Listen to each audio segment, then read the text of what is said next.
Hey, today is a very special day. It is Fantasy Friday airing on Manic Monday. But do you hear that music? Is it Choirs from Angels? I think it is. Yeah. Stay tuned to find out where this music is coming from and why it's so important.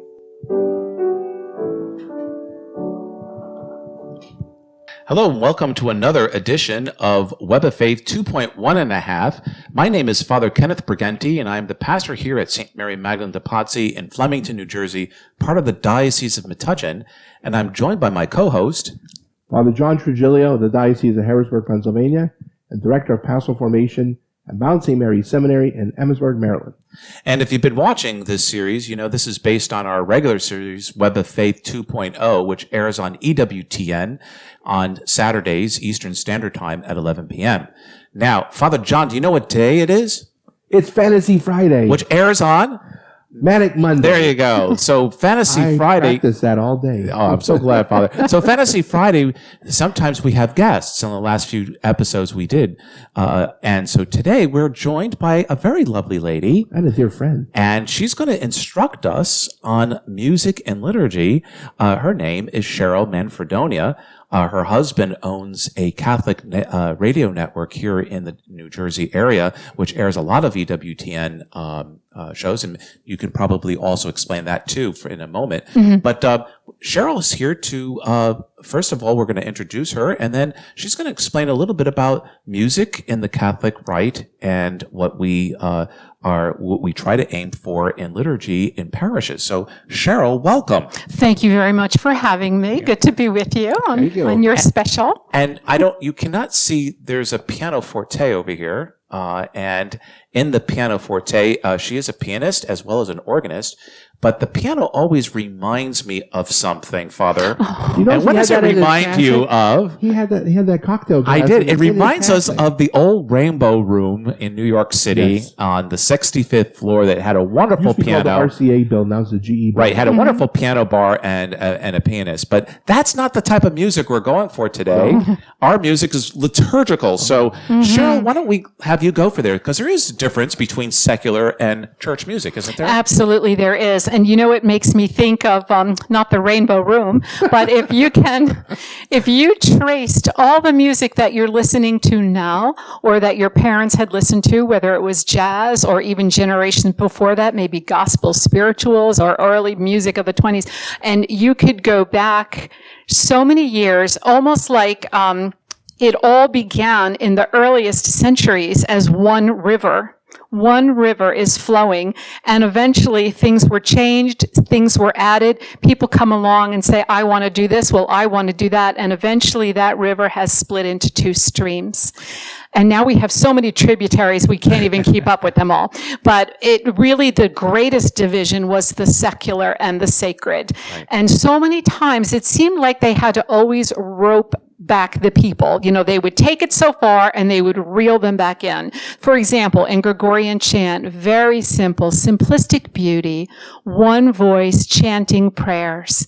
But then as they would go out to the villages and teach these, they weren't even hymns yet. They were just chants. It was sacred text being sung. Just envision this. So you're going out into the villages and to the peasants who can't read or write, but they can remember melodies. And then nothing was written down yet because the printing press wasn't invented until the 1400s, right? So they would try to remember the songs as the musical missionaries would go on to the next continent or country. They would try to sing these sacred melodies, but they would get confused, and sometimes a local folk song would creep in. And so here you have this beautiful chant, and the next thing you know, they were using secular melodies. So somebody has to come along, one of the councils, and reel them back in, and say, wait, we have to keep it sacred. And the same thing happened with the medieval ages, the Renaissance, the classical. They would take it too far and go a little berserk, and they would say, wait, we have rules and regulations, and all for a reason. And what could that reason possibly be? We unite our sacred music with the liturgy. They are so closely united that when we come to Mass, we want to sing the most beautiful things to give honor and glory to God. what is the most beautiful we can, and how could that maybe touch the hearts of the people around us, that when they leave, they felt like they had a glimpse into the heavenly banquet itself, right? I mean, why should we just do what we might hear in the piano bar? Where's that martini glass, because we're in a different place, we're in a better place, and we want to get to even a better place, so we have to give him honor and glory the most beautiful way. Now, Cheryl ran a beautiful program in the fall for us, and it was an opera night. But in opera night, which was a later development of, I would say, 17th century, right? 1600. Yeah. But she explained that also some of the different secular things, because a lot of people were afraid of opera, Right, right. But you made it actually quite fun Thank you. and very interesting. So Cheryl comes from a very vast, different musical blending. But why don't, for the sake of our audience and time, why don't we just go through some of the basic ones? So I guess the basic would be Gregorian chant, which, Right. as many of you don't know, had a resurgence in the 19th century from an abbey in France that we both visited. Salem. We both visited Salem. They sort of saved Gregorian chant, and there was a big resurgence. And there's also a resurgence today as well of Gregorian chant. So Gregorian chant would be your basic line, but very pure, right? Right. And what we would call, if we could throw out a little terminology, it would be monophonic. Mono being one. Phonic, phone, the voice. So one voice. Now we could all sing together. There's three of us, but we're singing the same line. Okay. Is this sometimes called plain chant? Plain chant, right. And when they started getting too crazy, at the end of, you would say Gregorian chant went from the year 400 to 1000, closer to 1000, instead of, let me say, Regina Caeli Laetare, each syllable has one pitch, or maybe two, but they would add 16, 19, 25,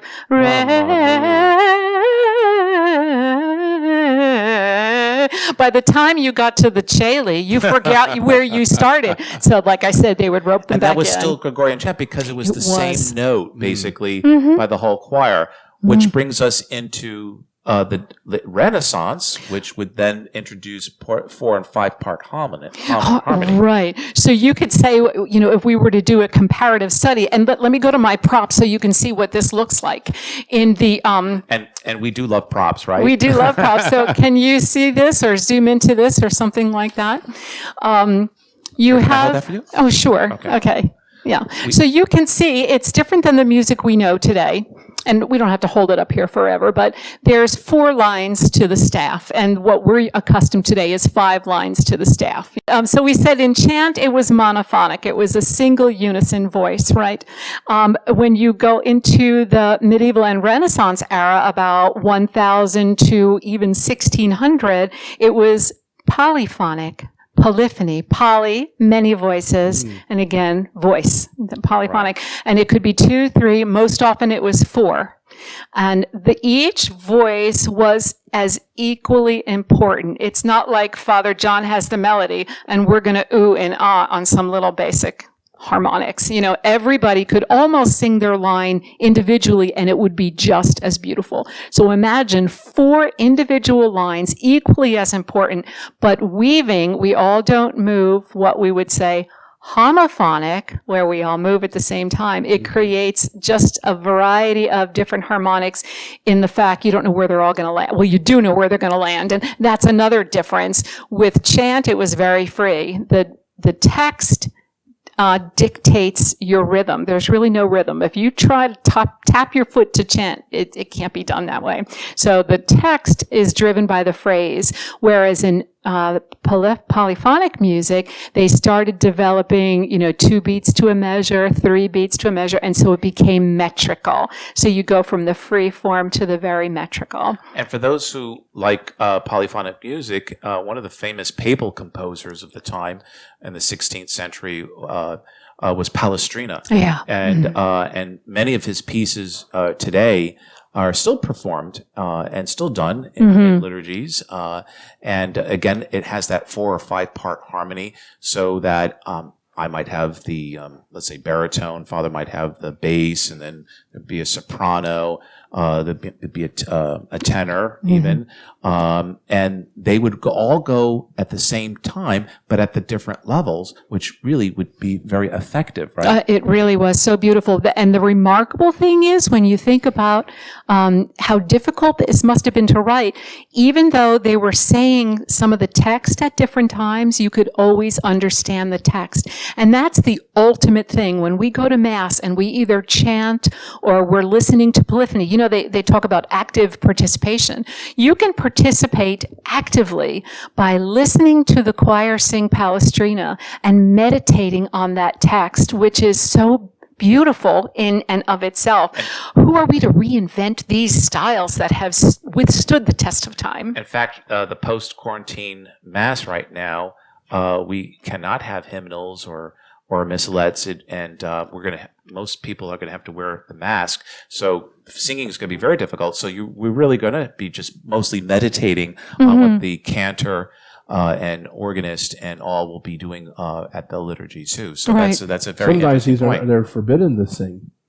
I saw that. And in Germany too, there shall be no singing. Well, they Niet. shout more than they sing. But Right. anyway. But that being said, the next now these are also done in the church. So the next, although polyphonic was done secular as well, secular started coming really big at the time. The next stage, you would say, would be the Baroque period, Right. And that's really where we 1600. You know, so it about would be- 1600 to 1750. right. And that's the great Bach reigned during that time. You know, you have these leaders during all those times. For chant, St. Gregory the Great, he organized all the chant, right? And it was all done, if I could make mention, a cappella. So the early chants, a cappella. Medieval Renaissance, again, the voice made by God. How can we do anything better? Some fabricated instrument that we can man-made? No, the voice was the extreme ultimate way to praise our Lord. But towards the end of the Renaissance, they introduced the organ, which is still revered as the king of all instruments, you know? Yeah, and we're very blessed here at St. Mary Magdalene's to have a pipe organ that Father Tim Christie and had fundraised before, and it's one of the few parishes in our diocese that has a magnificent pipe organ. And so when it's all the stops are out, you can really appreciate why it's the king of instruments. Oh, you know? can feel the floor shake, right? So if the organ is the king of instruments, then are you the queen of playing it? I would love to think so, but I am not worthy. Now, So we're still a cappella, really. Oh, I started to say in the medieval Renaissance, and many times they would be men's scholas. The monks would sing, men's choirs. Young boys would be the sopranos. But then towards the end of the Renaissance, as you said, they started to say, "Oh, we need a soprano, we need to alto." We would say, "Who should sing this line? This is the bass line. This is for a soprano." So then women were being allowed to sing, but it's still we are listening. We come to pray, but we are listening, the congregation. But the big development in the Baroque era was the development of congregational hymns. Oh. And really comes from our Protestant brothers and sisters in Europe, you know, Germany and Isaac Watts and who's the real big defector, Martin Luther. But they wanted to get it in the vernacular instead of the Latin, and we want the people to really be fully present and involved, you know, and this is way pre-Vatican II, right? This is the 1600s, but you had the development of chorales and hymns, which then When did they start introducing other instruments besides the organ? that would be the Baroque era too. But the initial use of the instruments, whether they violas, cellos, flutes, they would be very vocal in their writing. So if Bach, or well, this is classical already, Mozart would write the Alleluia, Alleluia. The violin would be dee, dee, dee, dee, dee. It would double the voice. Oh, wow. So the instruments could play alone, the voices could sing alone, but together there was a lot of vocal, but they wrote in a very vocal style.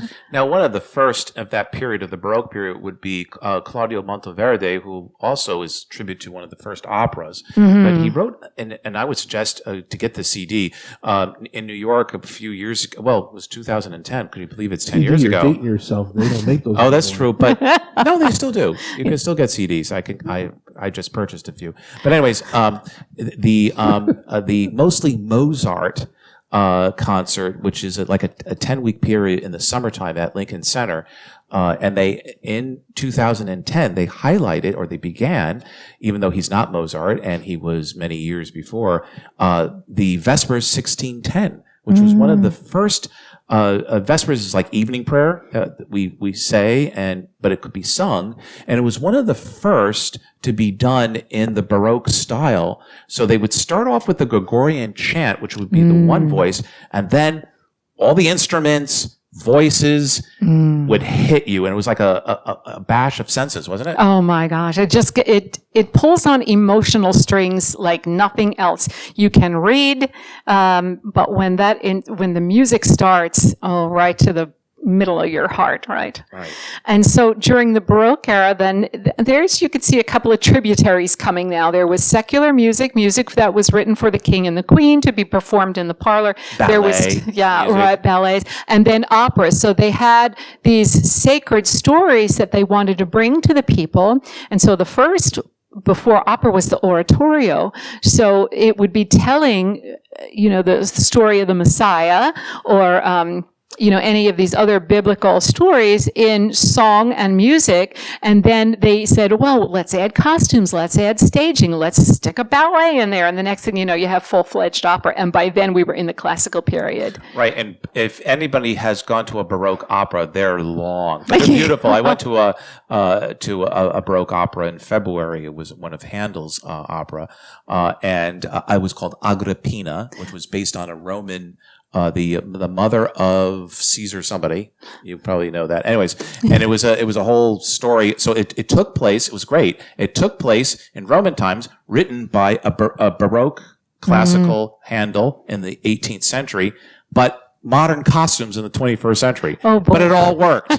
It was great. It was a way of bringing history, old music in a contemporary form, and it was a sold out version. So it was great. So you might see that at your local opera places, or like Lincoln Center mostly. Beautiful. Yeah, when it opens. I know. But Cheryl, did you know, before we go into a different, that Father Trujillo plays an instrument? Tell us. Well, I dabble at the violin.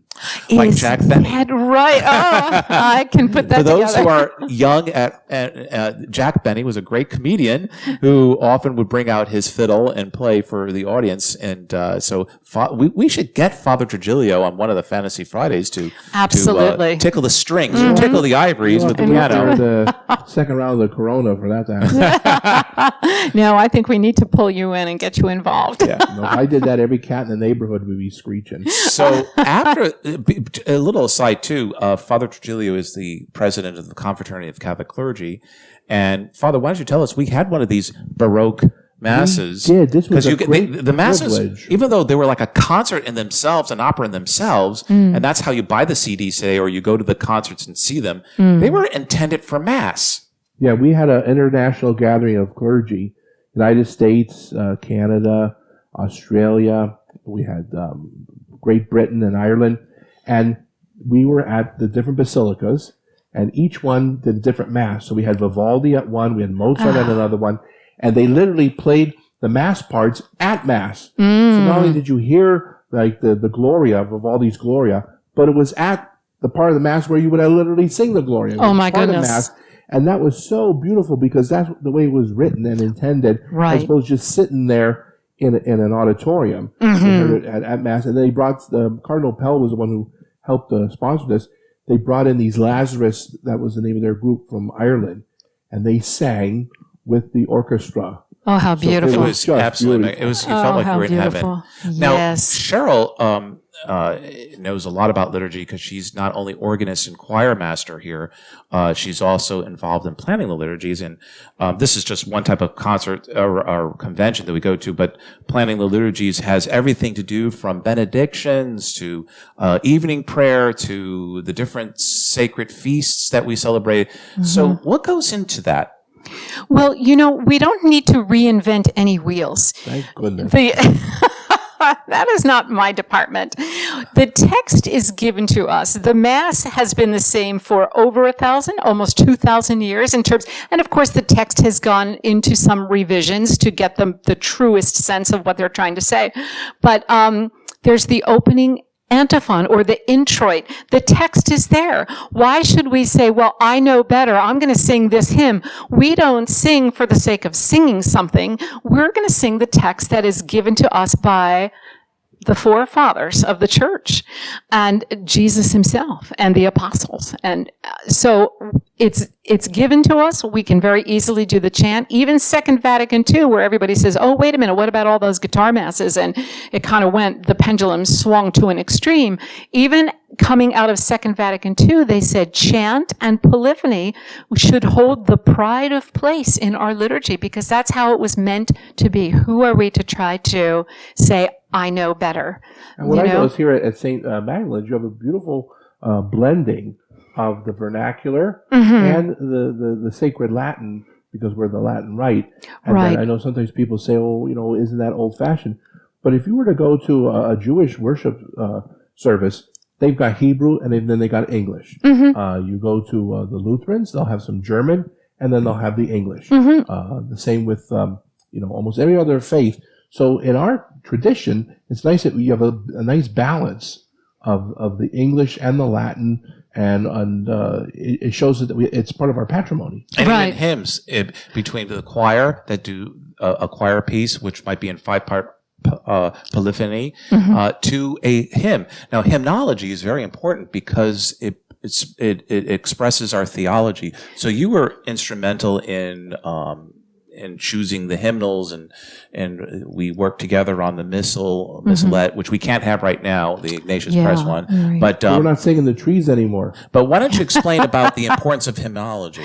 Well, as you said, it's a way of evangelization, especially when the hymns are sound, meaning they're drawn right from Scripture, not a lot of paraphrasing. You can point to the place in Matthew or John where they're reflecting the Eucharist and the true body and blood of Christ. We don't fluff it up or do a lot of paraphrasing. So if it's Advent, you're going to sing about the coming of Christ. If it's Easter season, it's all alleluias and resurrection. Lent, a little bit more pious, a little bit more scaled back. So then you can pull out all the stops and really jubilantly rejoice at Easter time.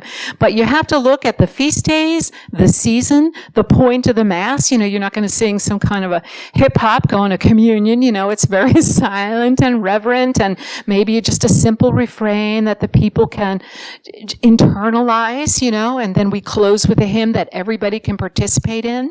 So everything that will happen on any day of the week, or a feast day, or a holy day, or Saturday, Sunday liturgies should reflect what you see in the readings and the season, the liturgical season that we're in.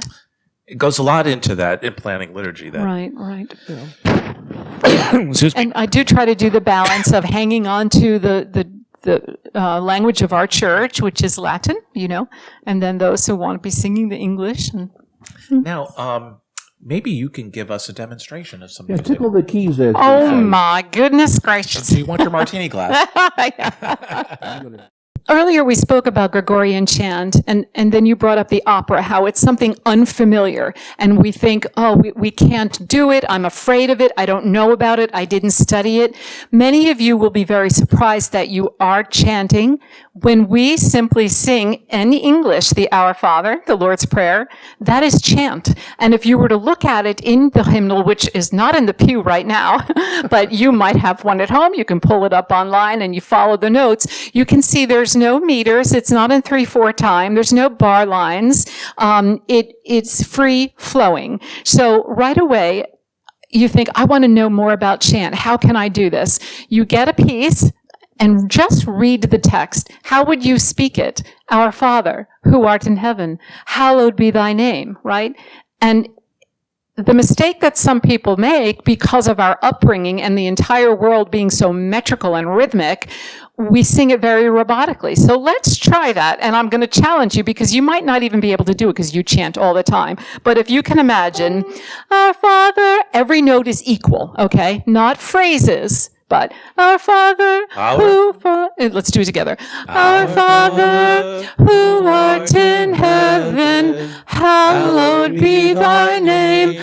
Thy kingdom come. Now, how boring is that, right? Right. It goes nowhere. And then people say, well, I don't really like, ew, I don't like chant. That's because that's not the way to do Bad it. chant. Yeah, bad chant. You read it. Now, of course, we know this one so well, but if it was a new one, read the text, get a flavor for where are the strains? Where, if I was speaking this, where are the accents? See what I'm doing? So then, our Father who art in heaven, hallowed be thy name. Next phrase.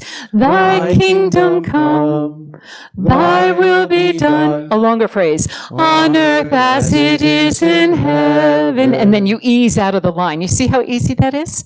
It's so easy. Right? So now you want to join the choir because, look, I'm such a good teacher. But then we were talking about polyphonic. Now, I can't really sing polyphony because I need 3 or 4 or even 5 voices, but I could play something polyphonic. So I have my 2 hands, 2 individual lines. This might be something you would hear, okay?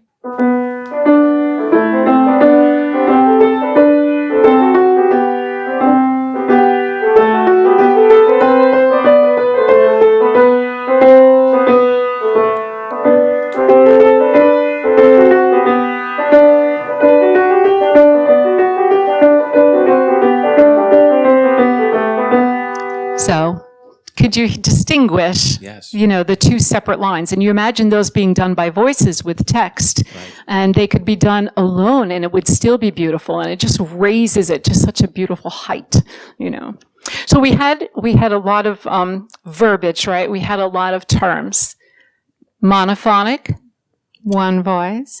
Polyphonic, many voices. Homophonic.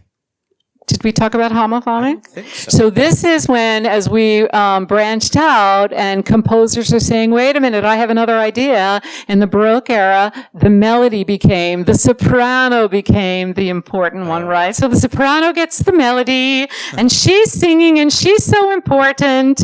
And homophony is the lower voices moving together now and alone. They're not going to give you a lot of anything. They might sound like this.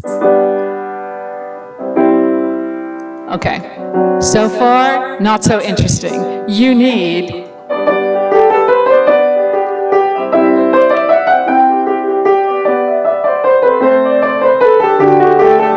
so the soprano, of course, it's instrumental, but that top line, the soprano having the melody, is so important, and homophonic is the harmony underneath. And probably the most famous of all the concerts that people would know before that would be Handel's Messiah, which is normally played at Christmas time. Right. And they highlight the soprano or the tenor. Right. And all that. And the other voices are providing harmony. Right.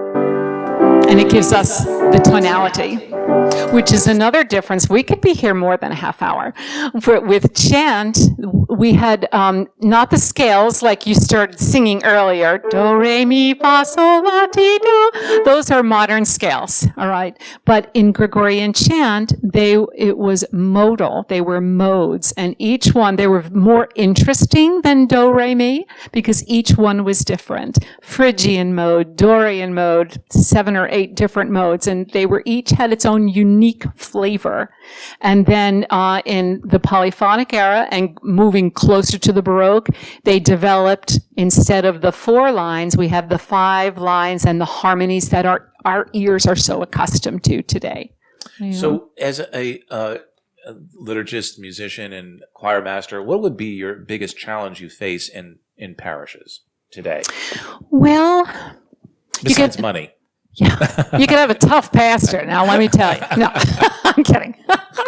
And a sidekick. No, with all due respect, we love you. A challenge in a parish, you have volunteers that will come forward to cantor, and sometimes the heart is willing, but the gift is weak. Yeah. Which we're very blessed here. We have wonderful, wonderful cantors, but not all of them read music. So it's going to be extended rehearsals. Goes like this, sounds like this, until they start to read a little bit. And the same with the choir. You get people of varying abilities. Someone who's sung in choirs their whole life, maybe took piano, they read music. Another one, not sure which way to hold the music. And then trying to make them sound like one voice, and like we've been doing this for so long.